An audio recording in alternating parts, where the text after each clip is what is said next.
शुरुआत कर रहे हैं अहम खबर के साथ। बाबा सिद्दीकी मर्डर केस से जुड़ी बड़ी खबर है। मुंबई क्राइम ब्रांच ने दोनों आरोपियों को किला कोर्ट में पेश किया है। पेशी के दौरान सुनवाई में एक आरोपी ने खुद को नाबालिग बताया है। इसने अपनी उम्र 17 साल बताई, जबकि पुलिस ने उसे 19 साल का बताया था। कोर्ट ने उम्र की जांच के लिए आरोपी से उसका आधार कार्ड मांगा है।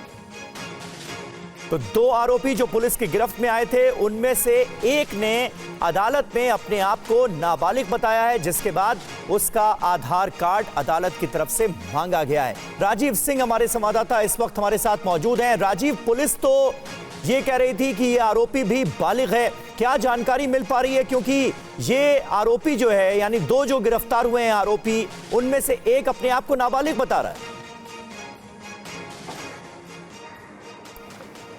देखिए, धर्मराज कश्यप, जिसे पुलिस ने 19 साल उम्र बताया था, चूंकि पुलिस ने एक ऑफिशियल प्रेस नोट जारी किया था जिसमें धर्मराज कश्यप की उम्र 19 साल बताई गई थी, लेकिन जब किला कोर्ट में पेश किया गया धर्मराज कश्यप को, तो वहां पर वकील के जरिए धर्मराज कश्यप की तरफ से ये दावा किया गया कि उसकी उम्र अभी महज 17 साल है, यानी कि वो नाबालिग है। उसे बालिग की कैटेगरी में वहां पर उस तरह से ट्रीट नहीं किया जा सकता। जाहिर बात है कि पुलिस कोर्ट के सामने बहुत बड़ी असमंजस वाली बात थी। ऐसे में कोर्ट ने जो है इस पूरे मामले में आधार कार्ड की मांग की, बाकी डॉक्यूमेंट्स की मांग की और पुलिस को उसकी उम्र वेरीफाई करने के लिए भी कहा है, ताकि उसकी उम्र, सही उम्र का पता लगाया जा सके। ऐसे में आज जो धर्मराज कश्यप है उसकी कस्टडी भी पुलिस को नहीं मिल पाई और फिलहाल सिर्फ जो दूसरा आरोपी है उसकी कस्टडी पुलिस को मिली है और 21 तारीख तक एक कस्टडी मिली है, जिसमें पुलिस इस पूरे मामले में उससे पूछताछ करेगी। लेकिन धर्मराज कश्यप, चूंकि अभी इस पूरे मामले में पुलिस उससे पूछताछ नहीं कर पाएगी आने वाले दिनों में, जाहिर बात है कि अब पुलिस के लिए एक बड़ा झटका है इस पूरे मामले में। अगर पुलिस ये साबित नहीं कर पाती कि 19 साल उम्र है या उससे ज़्यादा है, तो जाहिर बात है पुलिस ने कैसे 19 साल डिक्लेयर किया, ये भी पुलिस के सामने सवाल होगा। अगर आरोपी नाबालिग साबित हो जाता है, जिस तरह से वो दावा कर रहा है, तो उससे पूछताछ करना और मुश्किल हो जाएगा, क्योंकि पूरा मामला चाइल्ड केयर कमेटी को चला जाएगा। वहीं एक और बड़ी बात है कि इस पूरे मामले में जो है चौथे आरोपी की भी पहचान हो गई है, शिनाख्त हो गई। राजीव, मैं आपके पास आती हूँ, एक बड़ी खबर यही अपडेट देना चाह रही हूँ, क्योंकि जिस तरीके से इस पूरे मामले की इन्वेस्टिगेशन पर लगातार आप हमें एक जानकारी दे रहे हैं, बाबा सिद्दीकी हत्याकांड में ये एक और बड़ा अपडेट है और हत्याकांड के चौथे आरोपी की पहचान को लेकर एक खबर है, जहां चौथे आरोपी का नाम मोहम्मद जीशान अख्तर बताया जा रहा है और तीनों शूटर्स को ये जिस तरीके से हत्या के निर्देश दे रहा था, उसी के लिहाज से इस बारे में अभी फिलहाल डिटेल जानकारी हमारे सहयोगी राजीव हम तक पहुंचा रहे हैं। जितेंद्र भी हमारे सहयोगी इस वक्त हमें ज्वाइन कर चुके हैं, जो पूरे मामले की इन्वेस्टिगेशन पर नजर बनाए हुए हैं और जिस लिहाज से इस पूरे मामले की इन्वेस्टिगेशन हो रही है, इस वक्त शूटर्स के साथ साथ इस पूरे मामले में चौथे आरोपी को लेकर खबर है और नाम है चौथे आरोपी का मोहम्मद जीशान अख्तर। क्या खबर इस बारे में जितेंद्र बताएं?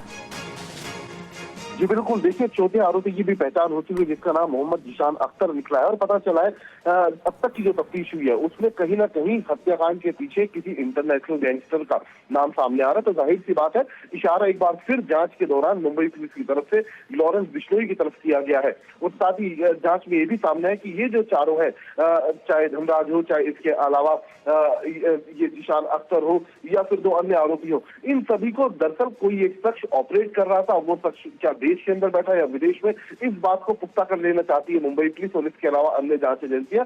इसके अलावा तफ्तीश के दौरान ये भी पता चला है कि जो वेपन्स है वो वेपन्स दरअसल लॉरेंस बिश्नोई गैंग या फिर किसी बड़े गैंगस्टर्स के द्वारा इस्तेमाल किए जाते हैं, तो इस तरीके के वेपन भी इनको मुहैया कराए गए थे।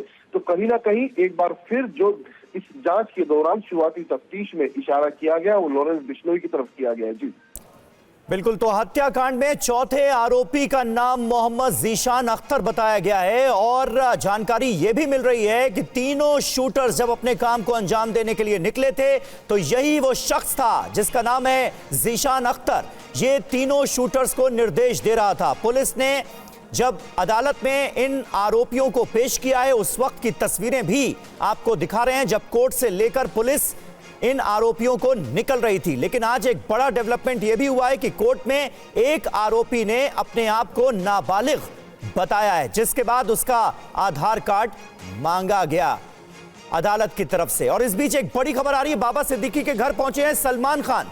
फिल्म अभिनेता सलमान खान, जो कि बाबा सिद्दीकी के बहुत अच्छे दोस्त थे, दोनों के बीच भाई भाई जैसे संबंध थे और बाबा सिद्दीकी के घर अब सलमान खान पहुंचे हैं क्योंकि इस वक्त बाबा सिद्दीकी के घर में ही उनका पार्थिव शरीर अंतिम दर्शन के लिए रखा गया है और अंतिम दर्शन के लिए इस वक्त बाबा सिद्दीकी के घर पहुंचे हैं कड़ी सुरक्षा में सलमान खान।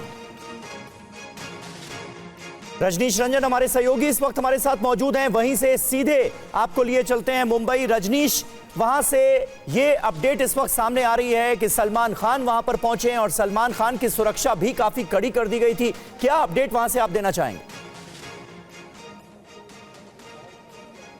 बिल्कुल, सीधे आप तस्वीरें आपको दिखाते हैं। ये मकबा हाइट्स है और बाबा सिद्दीकी इसी बिल्डिंग में रहते थे। यहाँ पर तमाम जो उनके चाहने वाले हैं और जो उनसे जुड़े हुए लोग हैं वो यहाँ पर पहुँच रहे हैं। अब से महज थोड़ी देर पहले फिल्म अभिनेता सलमान खान यहाँ पर पहुँचे हैं और सलमान खान के पहुँचने से लगभग आधे घंटे पहले उनके छोटे भाई सोहेल खान, उनकी बहन अर्पिता भी यहाँ पर पहुँची हैं। तमाम अलग अलग बॉलीवुड से जुड़े हुए लोग, पॉलिटिकल डिस्कोर्स से जुड़े हुए लोग यहाँ पर पहुँच रहे हैं और अब अंतिम जो यात्रा है बाबा सिद्दीकी की उसकी तैयारी हो रही है। 7 बजे यहाँ पर जो अंतिम नमाज है वो पढ़ी जाएगी और उसके बाद शव यात्रा यहाँ से शुरू होगी।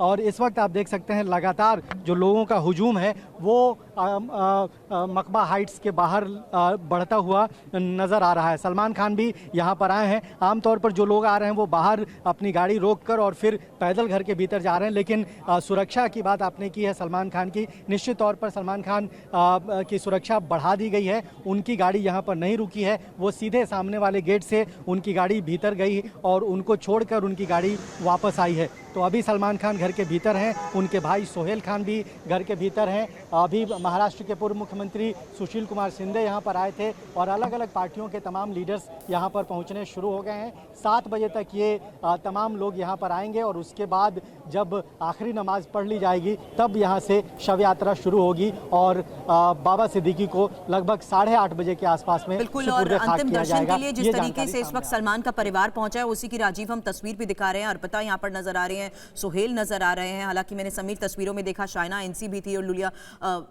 वेंतूर भी इसमें नजर आ रही थी।